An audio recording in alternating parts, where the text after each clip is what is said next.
TCGplayer.com.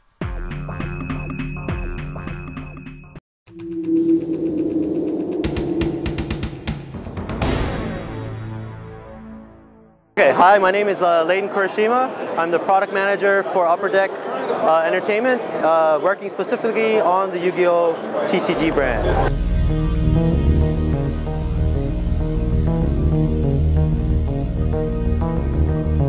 Well, in actuality, for the card game, it doesn't affect us who our main character is, because the game from classic Yu-Gi-Oh, you know, the game that Yugi was playing, it's still essentially the same game that Jaden in GX and Yusei in 5Ds is playing. It's just like the type of monsters seem to change. Like Jaden had all these hero cards, Yusei has all of these high-tech kind of mechanical machine type cards. So, I mean, the type of cards a hero plays, you know, changes, but the essential card game does not change. I mean, we actually have a brand new, like, Yusei actually introduces a brand new type of game type.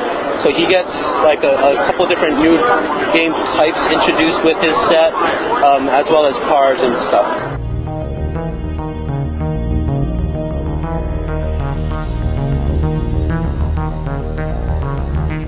Essentially, we work with 4 kids to come up with the names of cards and how they're showed on the anime. So basically, we don't.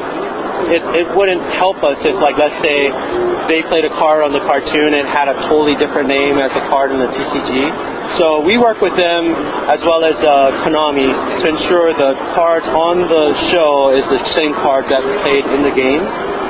And that's very important to us, obviously. I think having kids recognize the cards and, you know what they're playing, or, you know, I want to play Dark Magician, and having it have the same name is very important.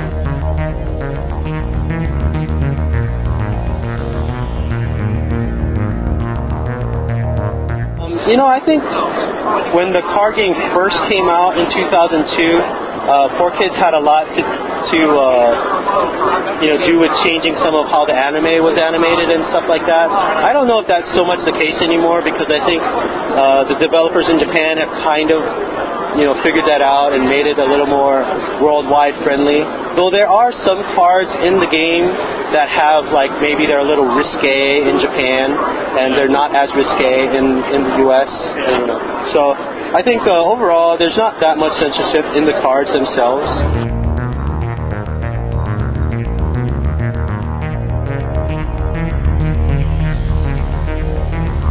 There are other monsters and other types that are actually being released in future sets.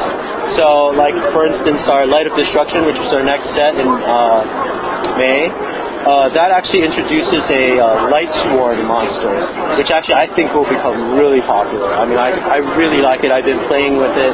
It's kind of like the Gemini monsters. And they in the tournament scene, Gemini monsters actually just hit their peak where someone just won a major tournament with that deck type. So I believe Geminis will actually become even more popular than they are now. Obviously, like, zombies and stuff have always been popular. The dark and the dark attributes and those type of cards have always been popular. So we always are aware of that and trying to develop more things to help support these older deck types, and while introducing new types. And, sometimes it works, sometimes it doesn't work. I think in Japan they try out some of these things and it's popular in Japan but just doesn't take here. But they have sometimes they have different support cards than we do here in the US.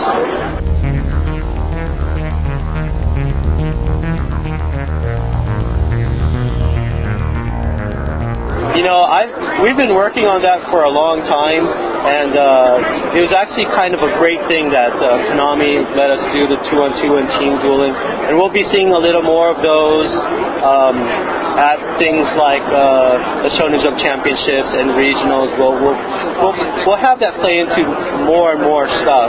As a main event, or as like a side event? It would be a side event. Okay. I think the goal of, and what's been told to us by Konami is they don't want to take away too much focus from the core card game, which is very understandable. I mean, obviously we play a single person or a, me versus you type card game, and they want to keep that kind of that trend.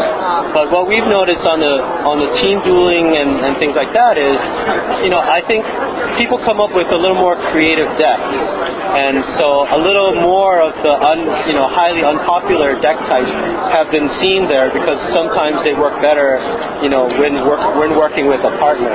So I mean, we're trying to get more and more support for that, and obviously the more and more people pick it up on the hobby level and on the premier level, the more we'll be able to focus on that, or at least use as kind of a starting point to go back to Konami and say, this is a very popular thing. I mean, they did write it into a lot of the scripts for some of the cartoons, and there are team dueling on the cartoons, so I mean, it's always kind of been a point where it's a fun thing that we can allow our duelists to do.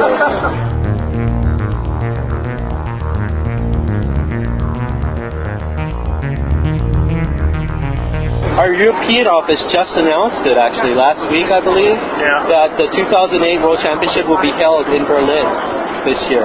So I think that's actually pretty cool that the winner, wherever it is from the U.S., Canada, all these different places, they get to go to Berlin, which is actually pretty exciting, I think, to play in the World Championship. So so we'll be having our normal road to Worlds, which includes the regionals and the nationals, which leads up to a World Championship in Berlin this year.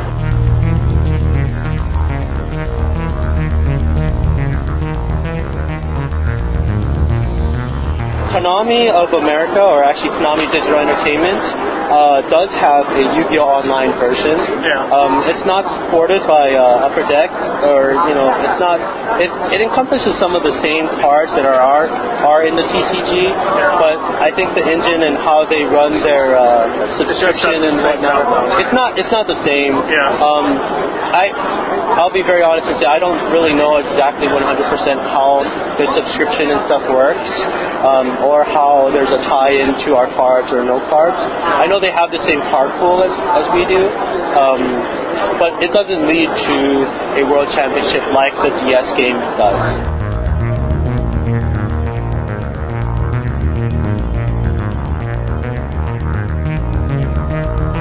In actuality, a lot of the cards right now, when they look at the localization from Japanese, they're actually looking at like how the text is worded and whether or not it would be good for team dueling or just normal dueling, or if it can, sometimes a card can be developed that's so good in one format and just okay in another. And they're looking at that actually right now as they're developing the cards. So, I mean, it's something that actually is already taken into account.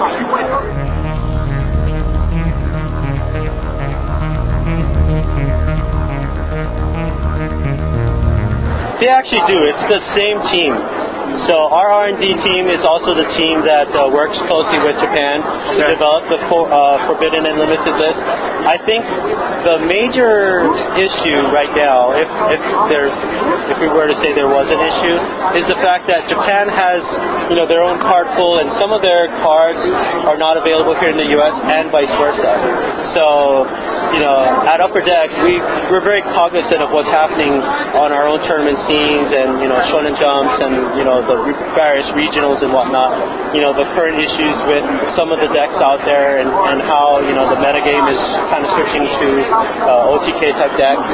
I mean, we're very I mean, not against, but really we're trying to steer people away from the one-turn kill decks just because it doesn't give you a happy play experience, and obviously it's a game where we want people to love playing the game, and so that kind of input and stuff is always given to Japan and the developers of the game, and we constantly try to update stuff like that. I know right now we're currently trying to work on getting the Forbidden list updated. I mean, it just came out, but there were some cards that I guess fell through the cracks, and then new deck types developed really quickly. Actually, over the last month, I mean, I think there's two cards that have kind of come into question as far as maybe they should be forbidden. And, I mean, it's not for me to necessarily say, but